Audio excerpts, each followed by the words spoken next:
Konduktor nga nag-body shame sa iyang pasahero nataktak na sa trabaho. Kinihuman ng City of Talisay Traffic Operations Development Authority may rekomendar sa kompanya sa modern jeep nga pahamtangan og silot ang usa ka konduktor nga nagbugal-bugal sa iyang pasahero. Mato ni Joy Tumulak, ang hepe sa City Toda, nga ang reklamo gikan sa usa ka pasahero nga naabot sa buhatan sa City Toda ug nakig-alayon-dayon sa maong kumpanya.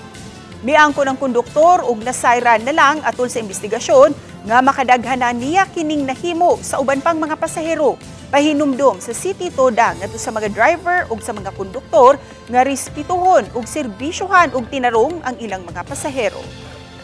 Dapat nga atog yung aksyonan. Ikaduha, kining body shaming tingali unya hinuon og moresulta na hinuon kini og traffic tungod kay manghunong ng sakyanan unya simbako og dunay krimen na hinuon nga mahitabo sud sa sakyanan.